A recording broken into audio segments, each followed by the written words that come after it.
So last night was Trump's big Wu Flu press conference in which he tried to tell the American people and the American press that all is well, everything's under control, and most of all, you have absolutely no reason to sell your stocks.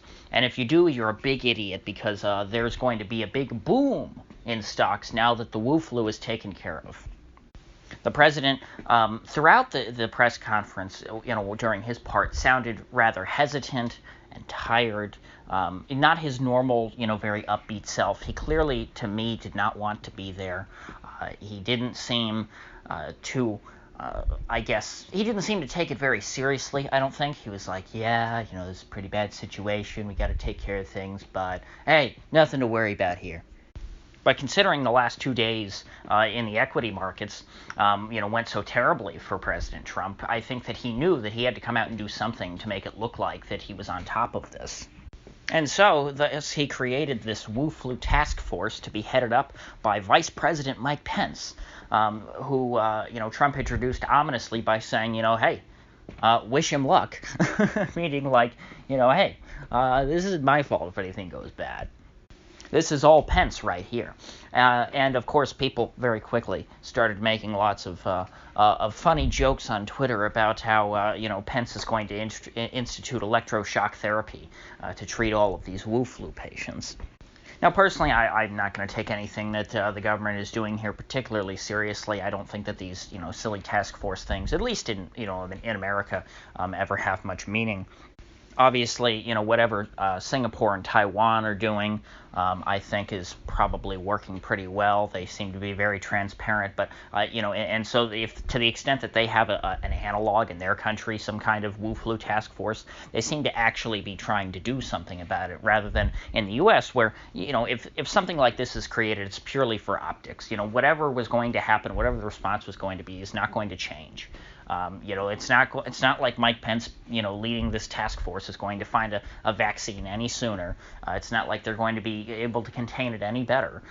This is purely for public consumption because, that's just how politics here works and how politics in most of the world works.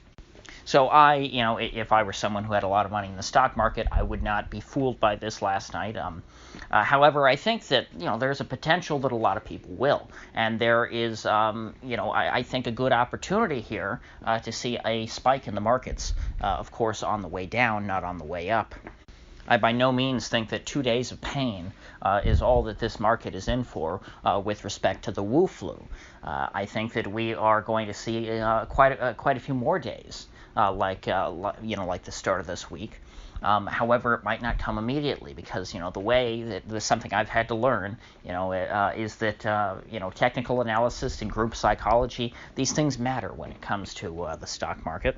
And the fact of the matter is that, right now, or actually overnight, S&P futures bounced off support, at the 200-day moving average. And it held support there. It did not crash through, so that makes me think that there might be a bounce today. And if not today, at some point before breaking through the 200-day moving average. Now, that's not investment advice. I'm just looking at this as a speculator, by the way. Or not a speculator, a spectator. I'm not speculating in the stock market. I do not have money in the stock market. I'm not telling you to go out and sell anything, or to short, certainly. I'm just trying to watch this and see what's coming around the corner. I'm trying to look over the horizon and just, enjoy all of this chaos. Because as someone I heard this week say pretty brilliantly, the economy is not the stock market, but the stock market is the economy. Meaning that, the stock market is not a reflection of economic reality, but economic reality is a reflection of the stock market. Whichever way things are going, that determines, individual sentiment, and that determines how people, run their businesses and run their ordinary lives. If stocks are on their way down, people are going to be rather austere and tighten their belts and maybe, not invest so much back into their businesses. Whereas if stocks are going up, people will, be very optimistic and go full steam ahead and spend every penny of their paycheck every week. Businesses will likely, expand at as rapid of a rate as possible. They'll probably, take out a lot of debt even to try and expand faster. And President Trump knows this. It's called the wealth effect. When people feel rich, they act like it. And so President Trump desperately wants to keep that wealth effect going into the election this year. He cannot afford to have, a stock market correction. At least not too close. I think that if there was just a simple correction at this point, I think we're almost most of the way there, down to 10%.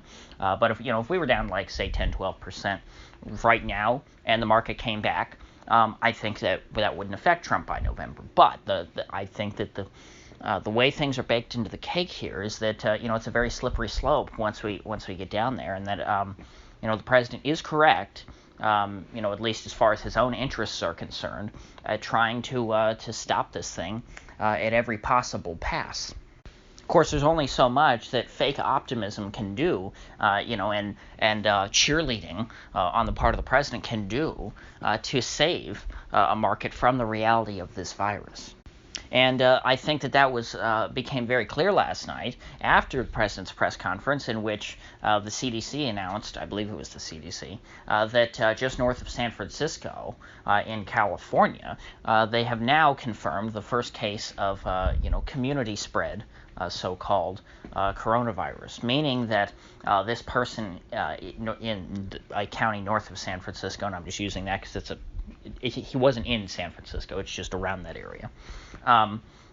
He contracted the virus, but not directly as a result of someone who was already known to have the virus, meaning not somebody from Wuhan, not someone who's visited China, not someone who was already under observation. He was completely independent of all those people. He somehow contracted the virus, and so that shows that this is likely endemic to the U.S. population at this point. It's out there circulating in the ether amongst people who have no ties to Wuhan or the initial outbreak.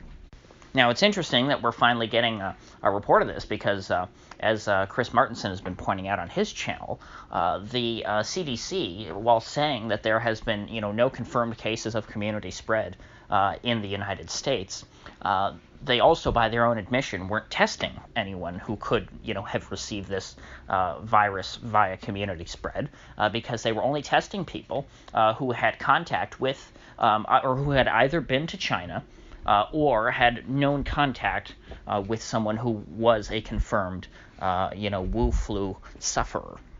And so I wonder at what point their policy changed. I think that as Steve Gottlieb said on CNBC, I think it was yesterday, or maybe 2 days ago, it's quite likely that this virus is already circulating around the U.S. population, and that there are, scores more people infected than we have the ability to grasp at this point, because we simply aren't testing people at the same rate like they are in South Korea. Only 400 and some odd people have been tested for this virus, and all the tests have to be sent back to Atlanta at the CDC to be analyzed. So it's a very slow and arduous process, and they're not testing very many people. So, it was already, even before this, this story came out, it was already very likely that this was endemic to the United States, especially if you look at a country like Iran. If you see, their numbers of people that they've actually tested and how many cases they've confirmed versus the number of people who have died from this and the number of people outside of Iran who have contracted the Wu flu from traveling to Iran. There was a study apparently that, they estimate that there were it was a range that they gave, but it was thousands and thousands of people in Iran that probably have this virus already. In order, for the odds to work out that there would be this many people outside of Iran who happened to visit Iran for a couple days and contracted it, and of course tied with the very high number of deaths. And while thankfully no one has died from it in the U.S., I don't believe. At least no one who's contracted it here. We probably will get to the point, especially if it gets into a place, like where I live here in Florida, where there's lots of old people. We're probably going to see this completely tear through our communities, because that's who is at risk here. The old, immunocompromised folks who just aren't that healthy to begin with. I'll probably be fine, but, most people who live here are of an advanced age. And there are, just in my area, there's lots of these assisted living facilities that, retirement homes and things, that have all of these old people in very tight confines, almost as tightly packed as in a hospital. And so the disease will probably spread through there quite quickly as well. And so to bring this back to our initial discussion about the markets, all of this news has yet to break. The market has certainly not priced any of this in. Markets are not, forward-looking, as it were. The markets are not looking at what happened in China and South Korea, and is happening in China, South Korea, and Iran, and these other places, and saying, gee, there's a good likelihood that would come here, so we should, price in some percentage risk of that. They certainly haven't done that because stocks were overvalued to begin with, as I said, even before the Wu flu. So we have, nothing but air underneath us right now, other than the obvious technical support. But in terms of fundamentals, there's nothing but air. And so I think that we will see after we start to get, actual reports, and we see that this is starting to spread in the U.S., because the CDC is saying essentially that it's imminent now, that we are going to get an epidemic here in the U.S. I think that is going to wake up American investors rather quickly and rather harshly, and that there's going to be, a run for the exits. And this is even before, or perhaps it'll be at the same time as we start to really feel the impacts from these supply chain disruptions. I have been in contact with people, of course, through my personal life, who are dealing with China, and everything is shut down still. From different parts of the country, even places that aren't Wuhan, even if there are supposedly these factories that have reopened, they're not running at full capacity. They don't have all their staff. They probably can't operate all the machinery.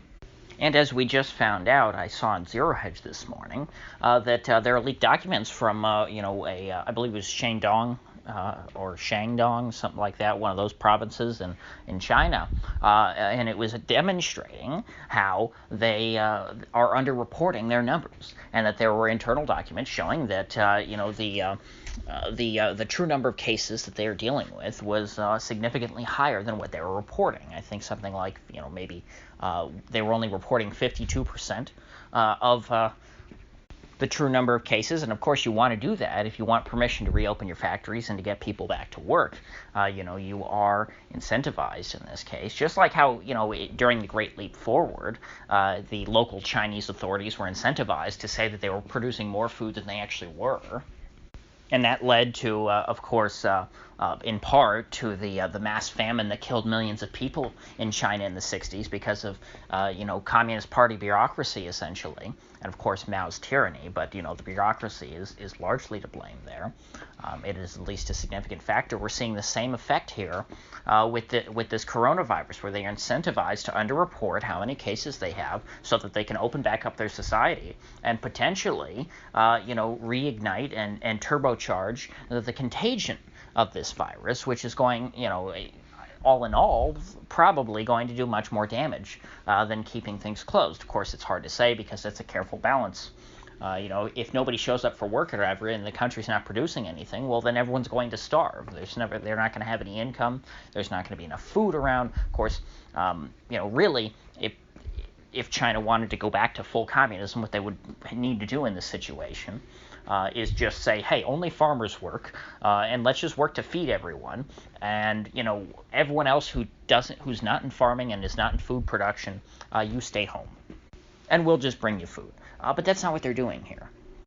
And so, even considering that all of these numbers in China are clearly being suppressed, and everyone knows it because they're trying to make it look like things have tapered off and that it's pretty much done there, I think that as they start to open themselves back up to try and reopen these factories, they're really going to, set off another round of the virus spreading around.